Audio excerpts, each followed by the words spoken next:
బృందం పార్టీ అగ్రనేత రాహుల్ గాంధీతో సమావేశమైంది. ఈ సమావేశంలో CM Revanth, deputy CM Bhatti Vikramarka, Telangana PCC chief Mahesh Kumar Goud, Jubilee Hills ఎన్నికల్లో గెలిచిన ఎమ్మెల్యే నవీన్ యాదవ్ పాల్గొన్నారు. తెలంగాణలో ప్రస్తుత రాజకీయ పరిణామాలపై ఈ సమావేశంలో చర్చించినట్టుగా సమాచారం.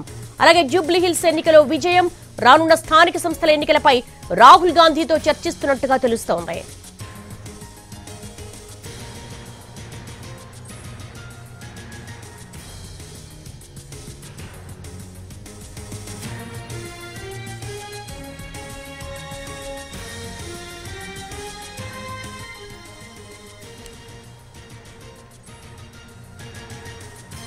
రాహుల్ గాంధీతో CM Revanth, deputy CM Bhatti, TPCC chief Rahul గాంధీతో భేటీ అయ్యారు. ప్రస్తుత రాజకీయ పరిణామాలు, జూబ్లీహిల్స్ ఉప ఎన్నిక రిజల్ట్ గురించి కూడా చర్చిస్తున్నారు. దీనికి సంబంధించి మోర్ డీటెయిల్స్ మా ప్రతినిధి రాజు అడిగి తెలుసుకుందాం. రాజు, సమావేశం ఎంతసేపటి నుంచి కొనసాగుతోంది?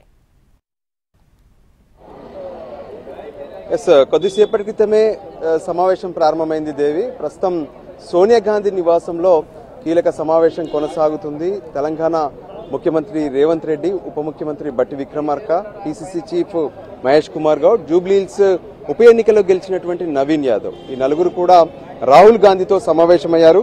ప్రస్తుతం మనం సోనియా గాంధీ నివాసంలో రాహుల్ గాంధీతో జరుగుతున్నటువంటి సమావేశానికి సంబంధించి చూడొచ్చు. ఏ విధంగానైతే తెలంగాణలో అంటే ముఖ్యంగా ఉప ఎన్నిక అనేది ప్రతి ఒక్కరూ చాలా కీలకంగా భావించారు. సో ఈ ఎన్నికను ఎలా గెలిచారు, ఏంటి, ఎటువంటి స్ట్రాటజీతో గెలుచుకోగలిగారు? గతంలో బీఆర్ఎస్ పార్టీకి సిట్టింగ్ సీటు, సో అక్కడ 24,000 పైచిలుకు మెజార్టీతో కాంగ్రెస్ గెలిచింది.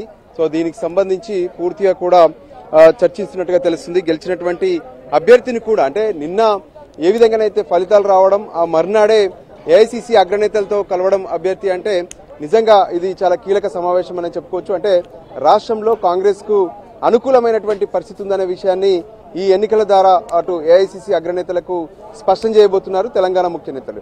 ఇక మరోవైపు తెలంగాణలో ఉన్నటువంటి కొన్ని పెండింగ్ ఇష్యూస్ కూడా వాటిపైన చర్చ జరిగే అవకాశం కనిపిస్తుంది. ప్రధానంగా స్థానిక సంస్థలకు సంబంధించి బీసీ రిజర్వేషన్ల విషయంలో సుప్రీంకోర్టు ఎప్పుడైతే తీర్పు ఇచ్చిందో ఆ తర్వాత రిజర్వేషన్లు అధికారికంగా అంటే ప్రభుత్వం నిర్ణయించేటటువంటి పరిస్థితి లేకుండా పోయింది. దాంతో పాత రిజర్వేషన్ల ప్రకారమే ఎన్నికలు జరపాల్సి ఉంది.